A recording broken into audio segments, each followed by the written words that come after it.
capítulo 2, nos Bissonnettes, 1877 a 1881. Todos os pormenores da doença de nossa querida mãe ainda estão vivos em meu coração. Lembro-me principalmente das últimas semanas que passou na terra. Celina e eu vivíamos como pequeninas exiladas. Todas as manhãs a senhora Lerite vinha buscar-nos e passávamos o dia na casa dela. Um dia não tivemos tempo de fazer nossa oração antes de sair, e no caminho disse-me Celina bem baixinho: "Convém dizer-lhe que não fizemos nossa oração?" "Oh, sim", respondi-lhe. Então, com bastante timidez, disse a senhora Lerite. Respondeu-nos ela: "Está certo, minhas filhinhas, ireis fazê-la." E depois, largando-nos ambas num quarto grande, foi-se embora. Então Celina olhou para mim e dissemos: "Ah, não é como a mamãe. Sempre nos fazia recitar nossa oração." Quando brincávamos com as crianças, o pensamento de nossa querida mãe sempre nos acompanhava. Certa vez, tendo ganhado um lindo damasco, Celina abaixou-se e cochichou-me: "Não vamos comê-lo. Dá-lo-ei à mamãe." Que lástima! A coitada de nossa mãezinha já estava doente demais para comer as frutas da terra. Já não se saciaria senão no céu com a glória de Deus, e não beberia senão com Jesus o misterioso vinho, do qual ele falara em sua última ceia, quando disse que o tomaria conosco no reino do seu Pai.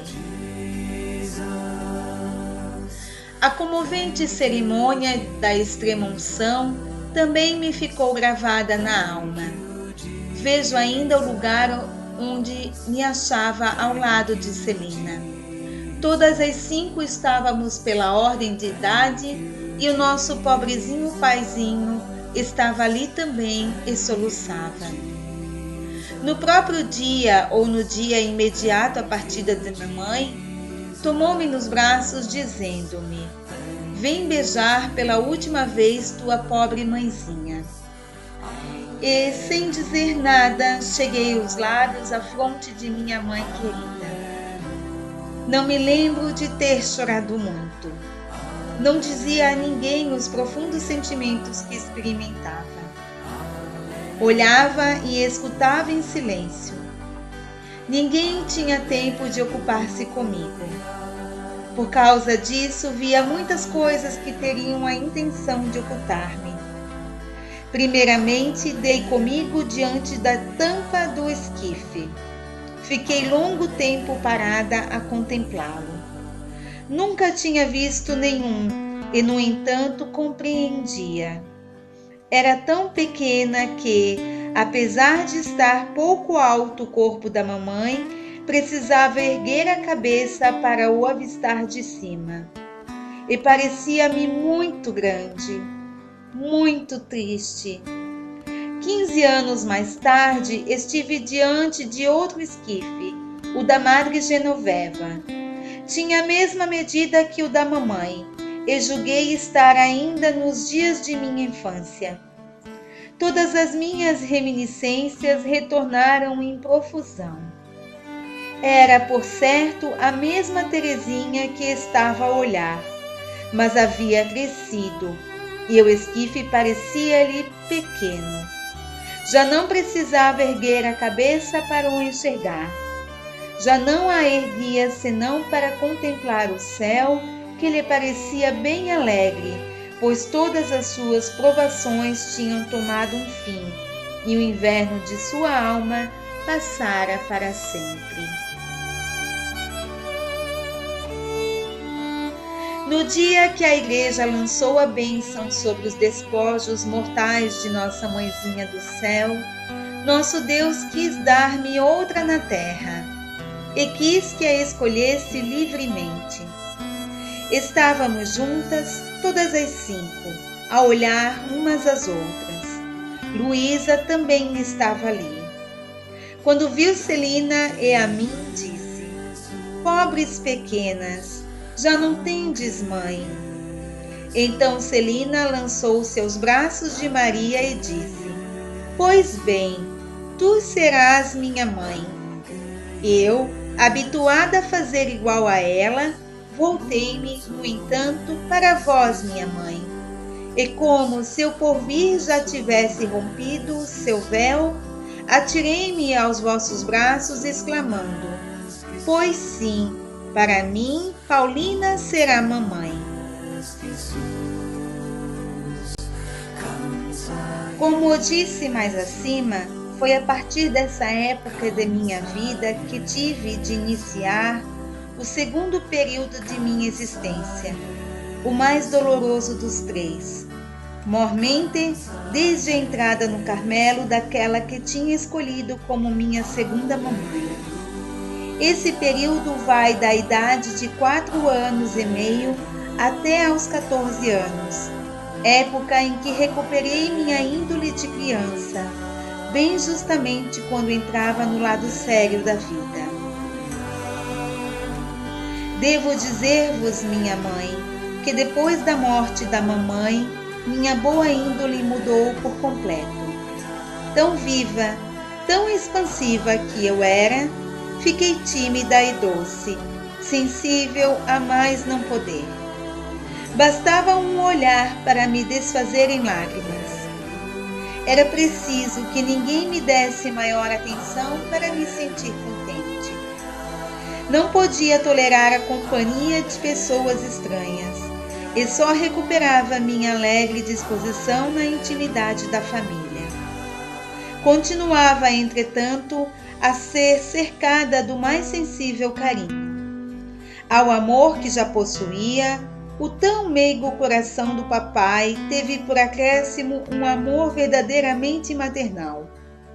Minha mãe, vós e Maria não éreis para mim as mais carinhosas e mais abnegadas das mães? Ah, se o bom Deus não tivesse prodigalizado a sua florzinha, seus raios benfazejos, ela nunca teria podido aclimatar-se à terra. Era ainda débil demais para suportar chuvas e tempestades. Precisava de calor, de um orvalho suave, de um pafejo primaveril. Nunca careceu de todos esses benefícios. Jesus nos fez encontrar até debaixo da neve da provação. Não senti nenhum desgosto por deixar Alison. Crianças gostam de mudança e com prazer vim para Lisieux. Tenho lembrança da viagem, da chegada pela tarde à casa de minha tia. Vejo ainda Joana e Maria que nos aguardavam à porta. Estava muito satisfeita de ter umas priminhas tão amáveis. Gostava tanto delas como de minha tia, e sobretudo de meu tio, somente que ele me fazia medo e não me sentia à vontade em sua casa como nos Bissonnettes, onde minha vida era realmente feliz. Logo de manhã vinhas para junto de mim a perguntar-me se já entregara meu coração ao bom Deus. Em seguida me punhas a roupa enquanto me faláveis dele, e depois ao vosso lado fazia a minha oração. Depois vinha a lição de leitura. A primeira palavra que consegui soletrar sozinha foi esta: céus. Minha querida madrinha encarregava-se das aulas de caligrafia, e vós, minha mãe, de todas as outras. Não tinha muita facilidade de aprender, mas dispunha de bastante memória. O catecismo e, antes de tudo, a história sagrada eram as minhas preferências. Estudava-os com alegria. mas a gramática fazia-me às vezes derramar lágrimas. Estás lembrada do masculino e do feminino? Logo que terminava a aula, subia ao mirante e levava a papai minha caderneta e minha classificação. Como ficava radiante quando lhe podia dizer: tenho 5 com louvor. Foi Paulina a primeira que o declarou. Pois, quando vos perguntava se tinha 5 com louvor, e vós me dizieis que sim, aos meus olhos era uma nota a menos. Vós também me dáveis bons pontos, e quando tinha alcançado certo número deles, ganhava um prêmio e uma folga. Lembro-me de que os dias de folga se me afiguravam mais longos do que os demais. Eu que vos dava prazer por demonstrar que não apreciava ficar sem nenhuma ocupação. Todas as tardes ia dar um pequeno passeio com papai. Fazíamos juntos nossa visita ao Santíssimo Sacramento e cada dia visitávamos uma nova igreja. Assim entrei pela primeira vez na Capela do Carmelo. Papai mostrou-me as grades do coro, dizendo-me que atrás delas havia religiosas. Muito longe estava de pensar que, 9 anos mais tarde, me encontraria entre elas. Depois do passeio, durante o qual papai me comprava sempre um presentinho de 1 ou 2 soldos, recolhia-me em casa. Fazia então minhas lições. A seguir, ficava todo o resto do tempo a saltitar no jardim em volta do papai, pois não sabia brincar com boneca. Para mim, era grande alegria preparar chás com grãozinhos e casca de árvores que encontrava pelo chão. Levava-os depois ao papai numa linda xicarazinha. O coitado do paizinho largava sua ocupação e depois, sorridente, fazia de conta que tomava. Antes de me devolver a xícara, perguntava-me, como que em segredo, se era para jogar fora o conteúdo. Às vezes, dizia que sim, mas o mais frequente era levar de volta o meu precioso chá, com a intenção de tornar a servi-lo várias vezes. Gostava de cultivar minhas florezinhas no jardim que papai me tinha dado. Entretia-me em armar altarezinhos no vão que havia ao centro do muro. Quando terminava a obra, corria para papai e, levando-o comigo, dizia-lhe que fechasse bem os olhos e só os abrisse no momento que lhe o mandasse. Fazia tudo o que eu queria e deixava-me conduzir até a frente do meu jardinzinho. Então eu gritava: papai, abre os olhos! E ele abria-os e extasiava-se para me dar prazer, admirando o que eu julgava ser uma obra-prima. Seria um nunca acabar se quisera contar 1000 pequenos episódios desse gênero, que me acodem profusamente à memória. Ah, como poderia enumerar todos os carinhos que papai prodigalizava à sua rainhazinha? Há coisas que o coração sente, mas que a palavra e a própria ideia não conseguem formular. Bonitos para mim eram os dias em que o meu rei querido me levava à pescaria consigo. Tinha tanto amor ao campo, às flores e às aves. Tentava às vezes pescar com minha varinha, mas de preferência ia sentar sozinha na relva florida.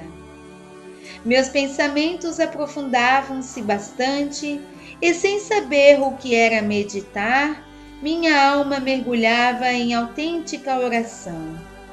Ouvia ruídos longínquos. o murmúrio do vento e até a música indecisa de soldados, cuja sonoridade me chegavam aos ouvidos, melancolizavam suavemente meu coração.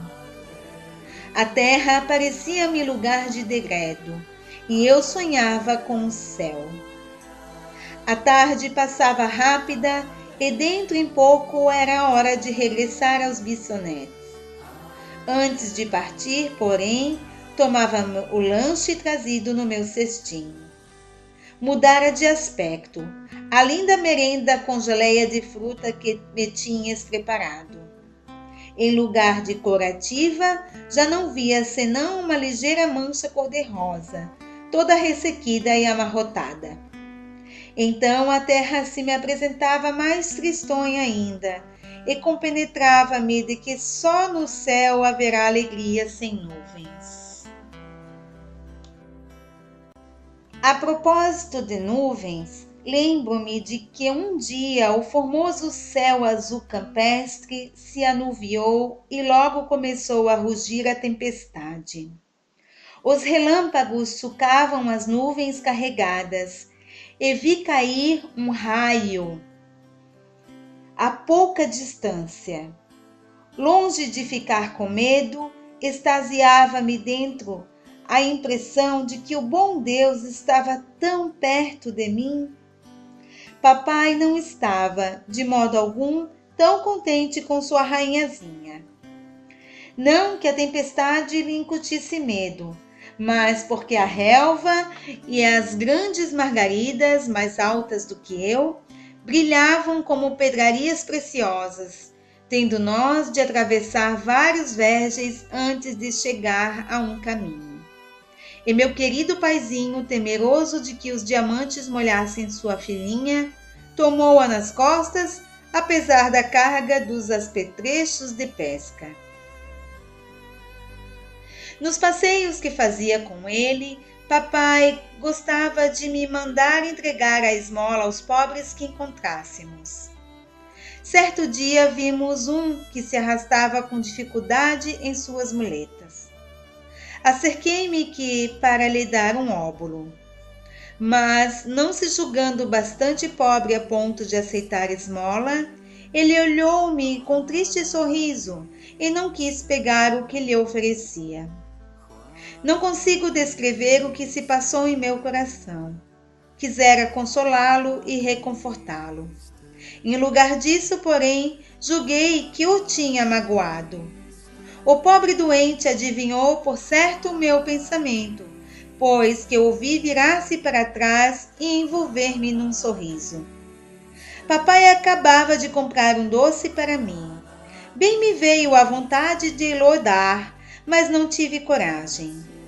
Ainda assim, queria dar-lhe alguma coisa que não me pudesse recusar, pois sentia por ele uma simpatia muito grande. Ocorreu-me então de ter ouvido falar que, no dia da primeira comunhão, a gente obteria tudo o que pedisse. Esse pensamento foi um consolo para mim, e disse comigo mesma, embora só tivesse 6 anos ainda: rezarei pelo meu pobre no dia da minha primeira comunhão. Cumpri a promessa 5 anos mais tarde, e espero que o bom Deus tenha atendido a oração que me inspirara a fazer-lhe por um de seus membros sofredores. Tinha muito amor ao bom Deus, e a miúde lhe oferecia meu coração, valendo-me da breve fórmula que mamãe me ensinara.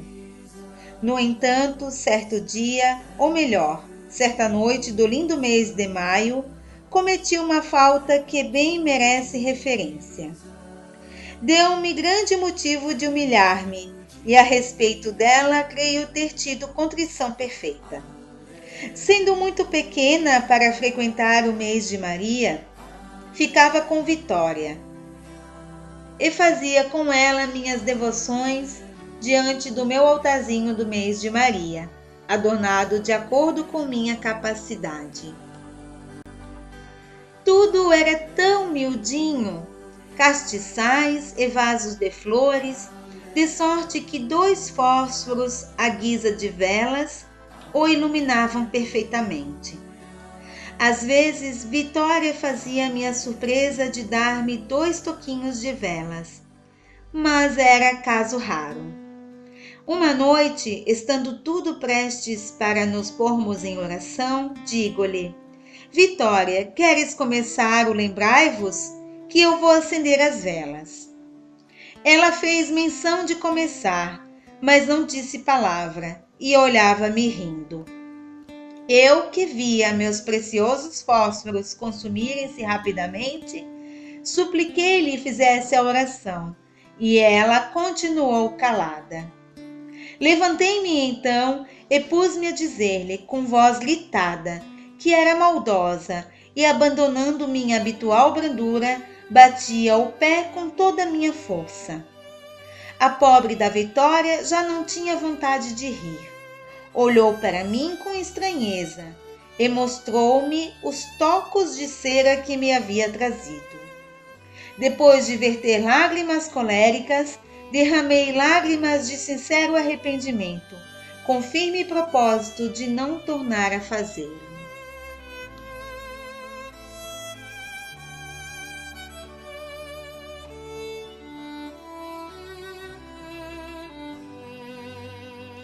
Aconteceu-me mais uma vez uma outra peripécia com Vitória, mas não tive nenhum arrependimento, pois conservei perfeitamente minha serenidade.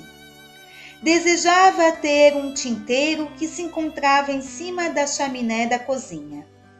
Sendo muito pequena para o tomar, pedi a Vitória muito delicadamente mo entregasse, mas ela o recusou e mandou-me subir numa cadeira.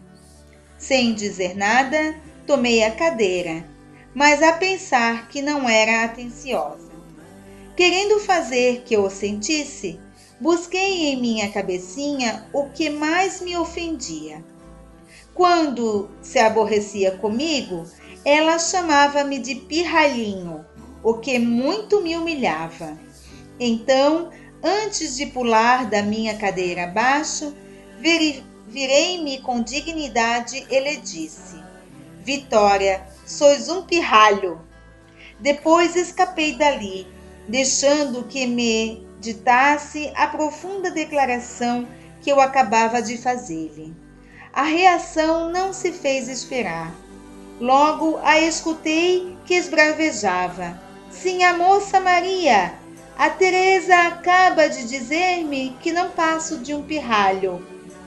Veio Maria e obrigou-me a pedir perdão, o que, porém, fiz sem contrição, por achar merecido o título de pirralho, uma vez que não quis estender o seu grande braço para me emprestar um pequeno serviço. Entretanto, ela me queria muito, e também eu gostava muito dela.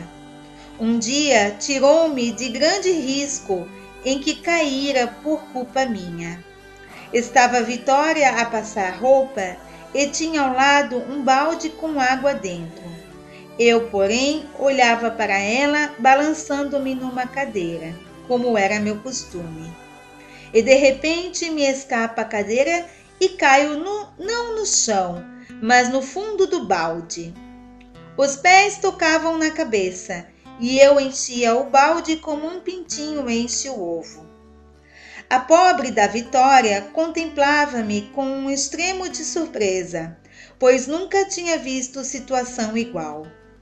Tinha todo o empenho de safar-me quanto antes do meu balde, coisa que resultava impossível. Minha prisão era tão ajustada que eu não lograva fazer nenhum movimento. Com um pouco de dificuldade, ela salvou-me do meu grande perigo, mas não salvou meu vestido e tudo mais, de sorte que tive de trocar a roupa, pois estava molhada como uma sopa. Outra ocasião, caí dentro da lareira. Felizmente, o fogo não estava aceso. Vitória não teve senão o incômodo de levantar-me e sacudir a cinza de que ficara coberta.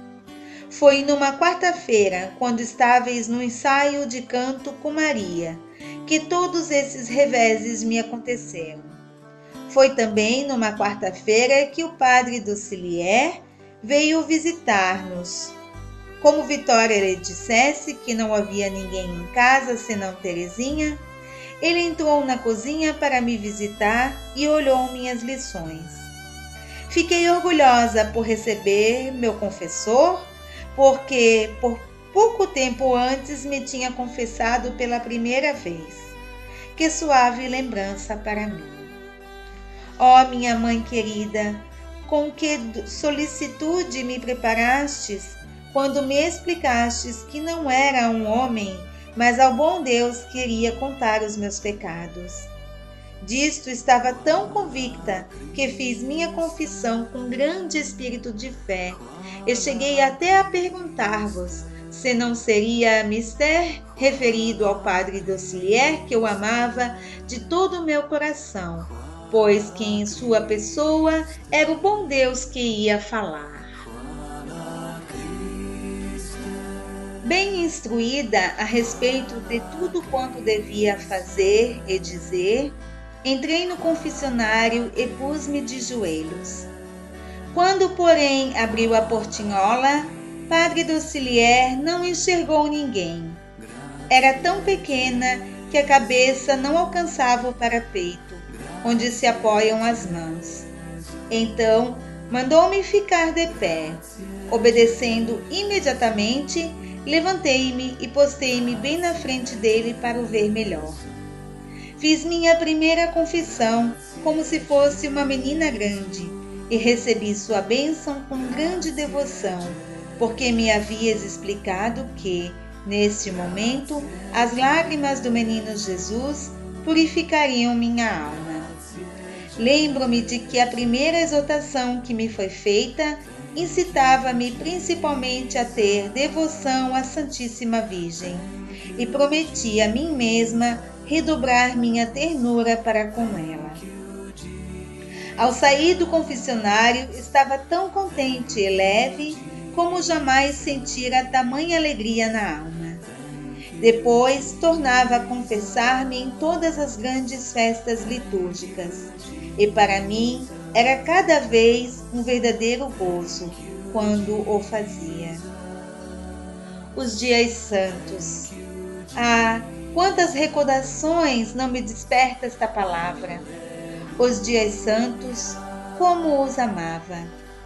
Vós, minha mãe querida, sabias explicar-me tão bem todos os mistérios ocultos em cada um deles, que para mim eram verdadeiramente dias do céu.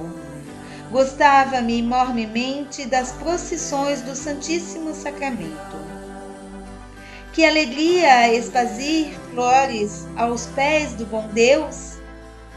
Antes, porém, de deixá-las cair, atirava-as mais alto que podia, e nunca me dava por tão feliz como na ocasião que vinha minhas rosas desfolhadas tocarem o sagrado ostensório. Os dias santos. Ah, se os grandes eram raros, cada semana trazia de novo um muito chegado ao meu coração, o domingo. Que dia grande, o domingo!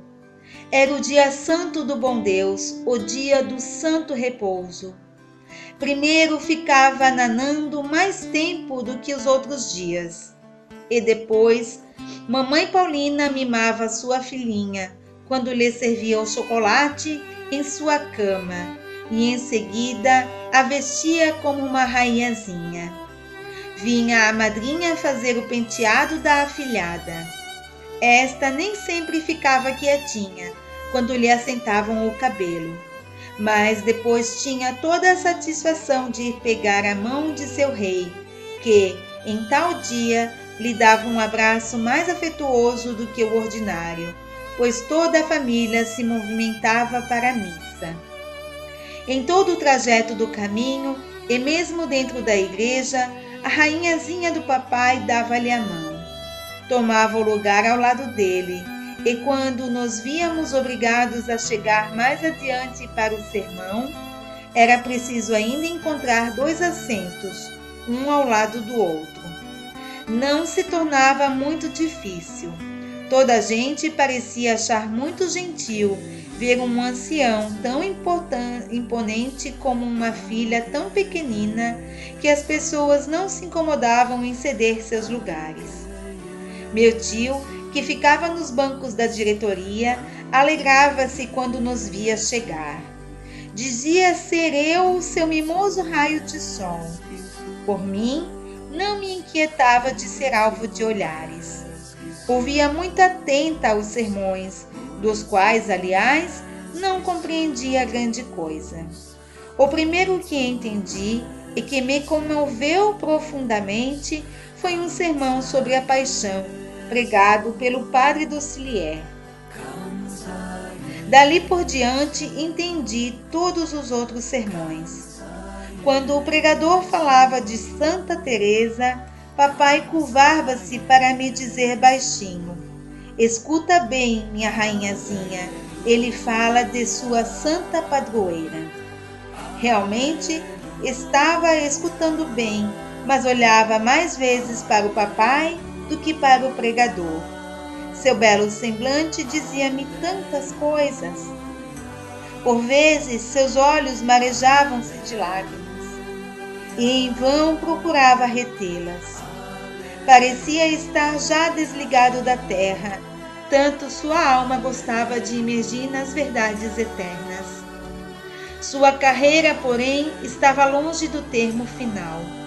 Longos anos devia passar antes que o belo céu se abrisse a seus olhos embavecidos e o Senhor enxugasse as lágrimas do seu bom e fiel servidor.